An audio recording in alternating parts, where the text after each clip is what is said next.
There's a very special island off the south coast of Australia where thousands of penguins come to breed. And thousands of people come to watch. Unique to this corner of our planet, the smallest of all penguin species, the little penguin, is battling to survive in a human world. But a dedicated team of scientists has sworn to guard them from people, predators, and this year from the hottest summer since records began. As starving chicks struggle to hang on and their parents scour the oceans for a dwindling supply of fish, what will it take to protect the pocket-sized creatures of Penguin Island?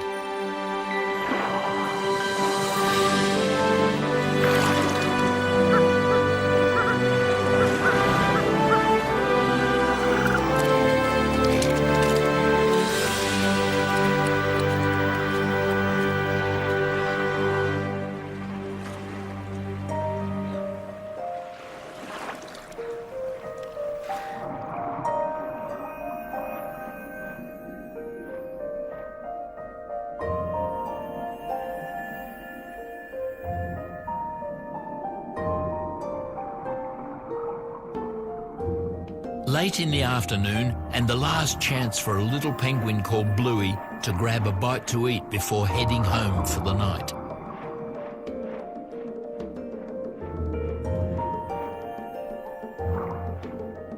Bluey might spend days, even weeks out at sea. But he'll always eventually come back to the same beach at the largest protected little penguin colony in the world, on Phillip Island, Australia. And there'll be busloads of admirers to welcome him home. Penguin fans pour in from round the world. Everybody wants to catch a glimpse of these cute Aussie animals. I come from China. Yeah, from Germany, Bavaria. Taiwan. From the United States of America, Kansas City, Missouri. Yeah, we want to see the penguins. I'm excited. Came all the way to Australia to see the penguins. Because in Taiwan we don't have penguins. Oh, we just love the penguins.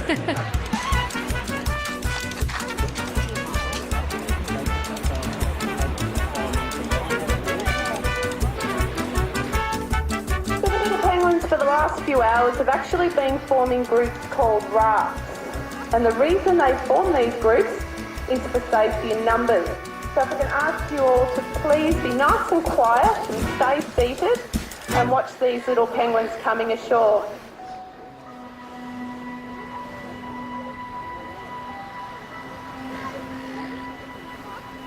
You can hear a pin drop as everybody waits for the first penguin to show. Penguins are nervy little things. Faced with the predator on land, they'd stand no chance of making a run for it. So, they won't risk coming out of the water till dark.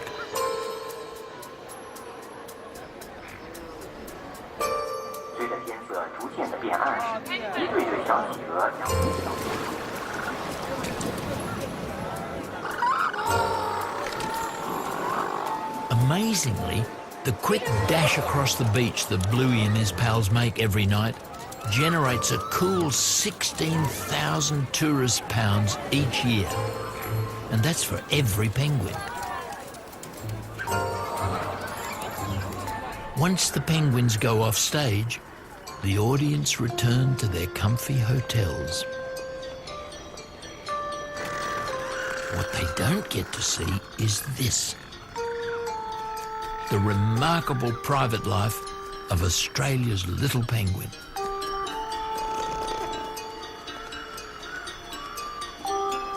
It takes Bluey an hour to climb up from the beach to his old burrow in the garden of a cliff-top beach house. Last year, he raised 2 healthy chicks here with his long-term mate Sheila. Penguin partners separate over winter, and it's been weeks since he last saw Sheila.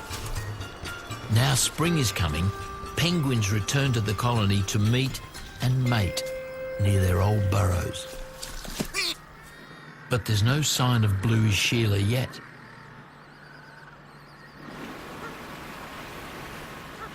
100 yards away, penguins are still clocking in. This route home bypasses all the tourists.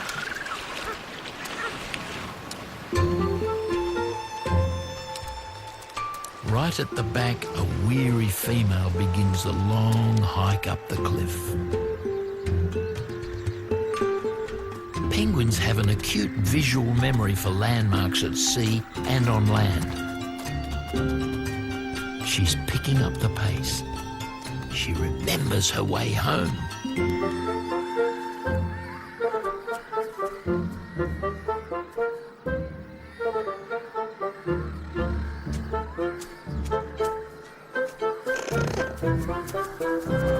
Sheila and Bluey are reunited at last.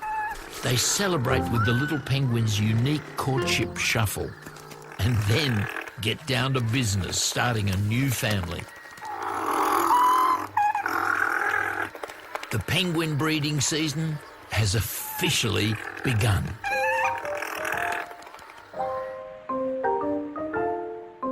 Little penguins have adapted to live along the warm southern coastline of Australia. For thousands of years, they dug their burrows all over the coast of Phillip Island until human settlements started to gobble up their habitat. Now, the island's last remaining penguin colony clings to one rocky peninsula. And that's where Bluey and Sheila have made their burrow. It's a prime sea view location for a penguin hideaway. All new building has been stopped here and the remaining houses slowly removed. This will be the last season when people and penguins live together because the island peninsula has been designated a fully protected nature park. The park already has its own research facility where critical penguin study has been conducted since 1968. Top animal biologists now flock here from across the world. Well, the first priority, I guess, was I've made a list of the birds that were breeding. These experts know there's much more to the little penguin than its cuddly public image. Perceived as cute, fluffy, fairy little animals, and once you meet them, they're the toughest creatures and they have the hardest life, and you can't not admire that. No one knows penguins like Marg Healy. She runs the park's wildlife hospital. I cut my hand yesterday and he keeps scratching me right where the cut is, like they know. She nurses dozens of birds back to health every year and has grown to love and respect them. Every single penguin I've ever met is different. They really are. They might look the same to other people, but I can pick penguins by looking at their facial features. And I mean, if you've ever had a dog, you know that that dog is not going to be the same as any other dog you ever meet. You're full. You are. Marg provides whatever the animals need to make a speedy recovery. What are you doing, Jack? You're nocturnal. You're nocturnal. It's really hard for babies in care because they're so lonely. And they actually need nurturing like sort of small children.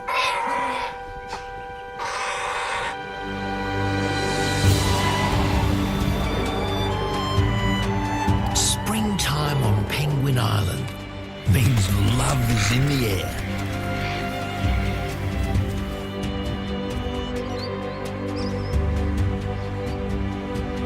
It's time to check up on some of the 13,000 penguin couples that breed here, in one of the planet's most studied penguin colonies.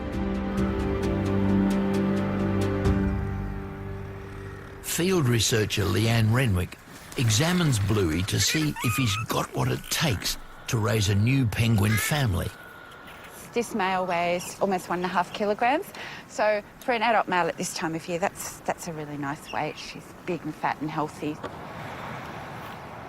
I guess it just shows that he can catch food, so therefore will be able to provide for his chicks. Scientists have now amassed more than 40 years' worth of data on the personal life of the little penguin. This is a scanner. Most of the penguins here now actually have a microchip inserted just under the surface of the skin, and that's a way that we can identify each individual. For some, home is a wooden nest box, installed by scientists trying to safeguard the penguin habitat. Wherever they've built new facilities for tourists, or where natural burrows are scarce, they've placed artificial burrows to encourage penguins to live close by. Like behind the kitchens at the Visitor Cafe, a successful new penguin housing project. After dark, the so-called Penguin Cafe springs into life as the males begin sparring for the best-dressed females and the best-appointed love nests. Penguins who live here are certainly not shy. They've grown used to the bright lights and the clatter of human activity. And in the breeding season, they give as good as they get. Too bad if you want a quiet cuppa after work. Once they've claimed a nest box, penguins won't tolerate uninvited guests.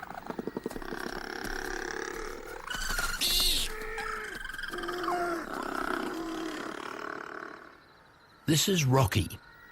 He's a 3-year-old ready to start a family.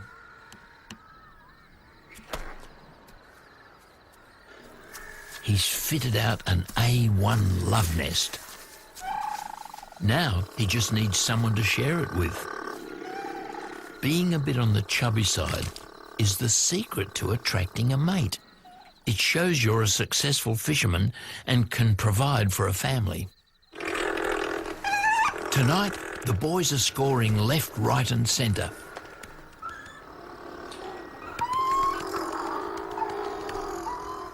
Everyone, that is, except for Rocky. Oh, and the cafe's perennial bachelor, Spike, who's constantly nest building. Spike is already 2 years old. He's determined, all right, but it seems a bit dim-witted. And he too is yet to find a mate. He's watched all the home improvement shows, it seems.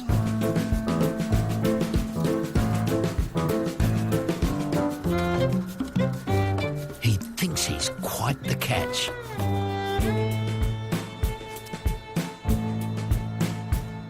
But not for that one. It's back to the renovations for Spike. Which penguin will be first to find their perfect match? Fastidious Spike or Fat Rocky? 2 weeks later, and spring has truly sprung at the clifftop burrow. Bluey is sitting on 2 new eggs that Sheila has laid. She's gone to sea. Now she's 30 miles offshore looking for fish. They can only hunt one at a time, and soon they'll have 2 hungry mouths to feed. Meanwhile, Bluey is minding their precious eggs. He's not the only one that's housebound. All over the colony, penguin mums and dads take turns to keep their eggs warm and protected from predators for 35 long days until they hatch. Bluey has a human neighbour, Elizabeth Lundahl Hegedus, although she will be leaving in 6 months. Her house is to be demolished as part of the grand plan to make this a complete penguin sanctuary. Already her garden is full of breeding pairs. There are penguins all over the whole area. Wherever you see this vegetation over there, there'd be penguin burrows spread out. It's been more than 30 years since Elizabeth first came from Sweden to live on this exposed outpost in Australia. Oh, there's a penguin possibly sitting on eggs. It's got a very good solid beak, which indicates that it's a male, and he's getting a bit worried. We've got the two artificial burrows over here. They've got eggs there, so normally they will stay with the eggs 3 or 4 days each. Obviously, they don't like having their roofs suddenly opened up. I wouldn't either. Penguins like Bluey try to raise 2 chicks each season. On average, only one will survive. Bluey's hungry, but he must guard the eggs till Sheila gets back tonight. Anyway, the beach is a no-go zone during the day. It's dangerous out there. The skies are full of gulls that will swoop on any unsuspecting prey. In broad daylight, there is just nowhere to hide. Bluey will not budge an inch. And he cannot leave his precious eggs for 1 second. Careless parents who go looking for food leave behind a power breakfast for egg thieves like these hungry silver gulls.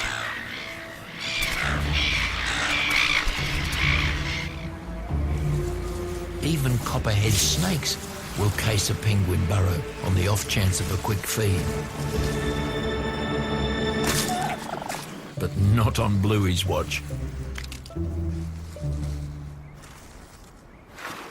Hopefully the relief guard will be on her way soon.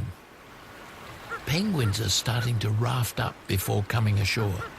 Maybe Sheila will be among them. Some are already approaching the parade beach.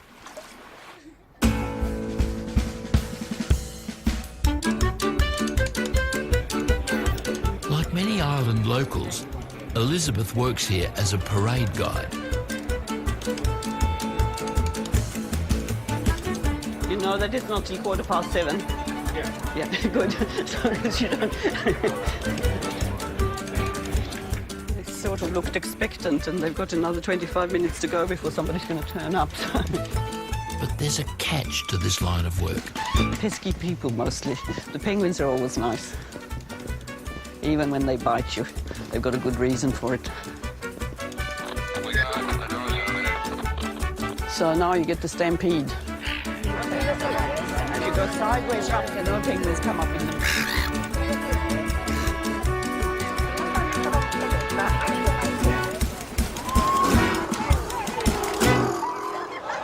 Each night, without fail, the penguins shoot straight past the gawping masses and trundle on with their busy lives. 365 days a year, evening rush hour passes across Elizabeth's front lawn with a steady stream of honking commuter traffic.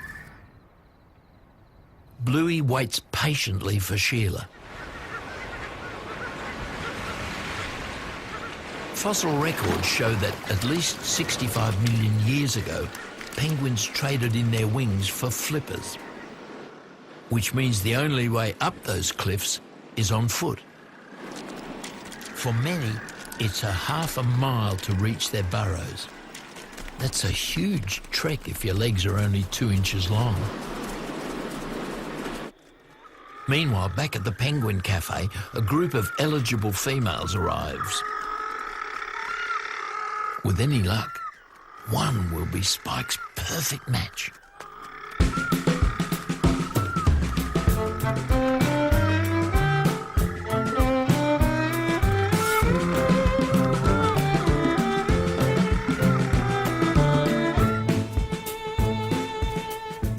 This is Tash. She lost her chicks last year when food ran short. Now she's looking for a new partner to try again. An older divorcee. Could be Bachelor Spike's lucky night.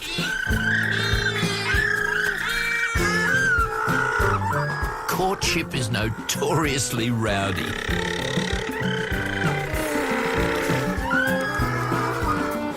Only when they actually start mating do things quieten down.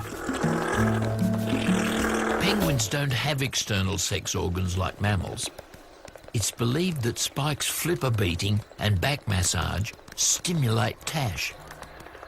Their reproductive tracts, called cloacas, come together for all of a second and, hey presto, sperm is transferred. Once they've mated, males jealously guard their females. With no time to get her back to his carefully prepared pad, Spike quickly bundles Tash into the nearest empty nest box, out of the way of any rivals.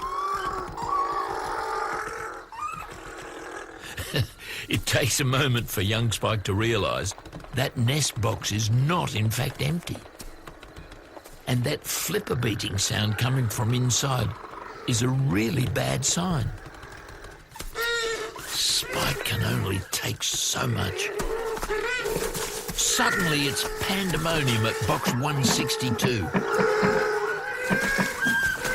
The penguin inside is none other than Rocky, Spike's neighbour and rival. It's the usual fight for boxes, burrows and birds. And 13 millimetres of razor-sharp beak can be a deadly weapon.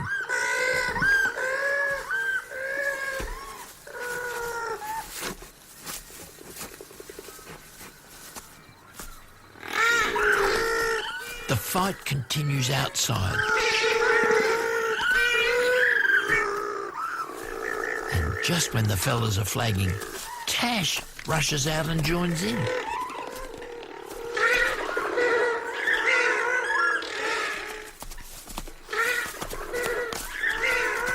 Having mated with both males, she's not sure just who goes with who right now. Spike settles it and shoves Tash into a box that is actually empty. Rocky is still short of a soulmate. And now those two newlyweds really rub his beak in it. They're at it again.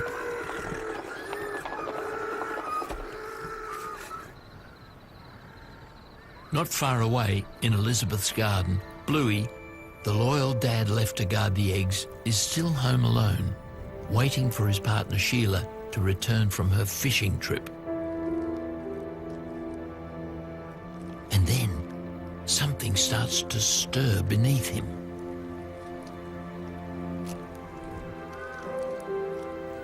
The first little chicks of the season are set to make their grand entrance.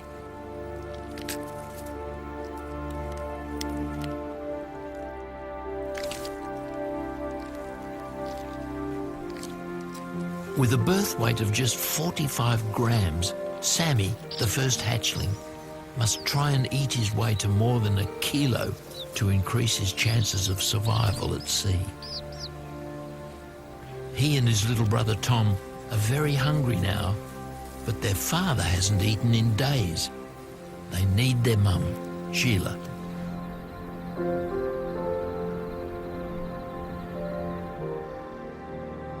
By the time Elizabeth turns in, Sheila is still not back. It looks like Bluey's on his own again for another long night. A night vision camera shows us what happens next.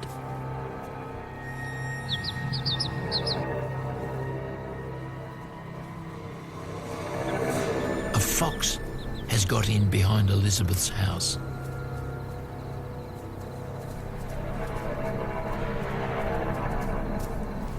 In desperation, Bluey tries to conceal his tiny chicks. It is little protection. A prowling fox could take them all in a flash. Next morning, word spreads that a fox has been stalking through the colony. We've had instances where foxes, come out here at night, out into the penguin reserve, and they can sometimes kill 30 or 50 penguins in a night. It's just horrific. And they tend not to eat them either. You just turn up in the morning and there's just dead penguins everywhere, basically.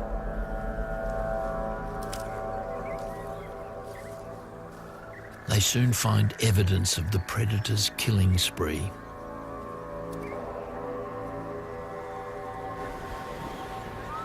As she does her morning rounds, Leanne checks on Bluey's burrow.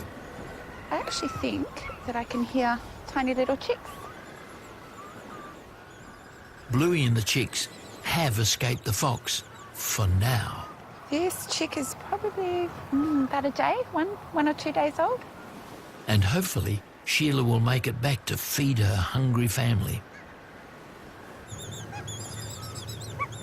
So it weighs 53 grams.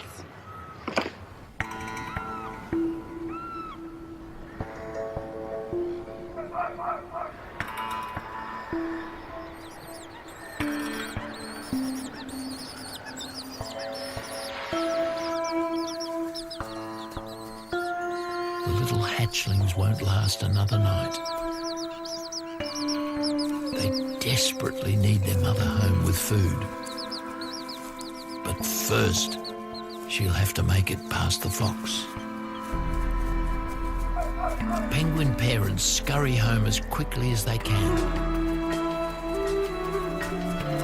Struggling to catch up is a female penguin weighed down with fish. Sheila is back at last with her devoted partner Bluey and 2 new offspring.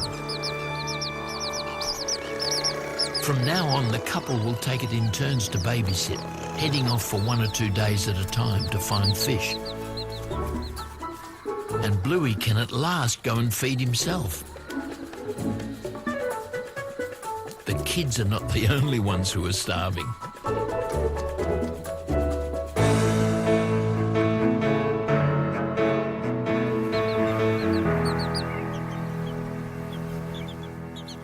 Sheila now gives the boys regular feeds. They've already survived gulls, snakes, and a prowling fox. But they are vulnerable while stuck on land, unable to feed or move fast from predators. And they've got another 8 weeks of it before they grow strong enough to feed themselves out there in Australia's Southern Ocean. Bluey's got his work cut out for him too. Trawling the oceans for fish for the family for 2 whole months is no mean feat. But they're plucky things, Australia's little penguins.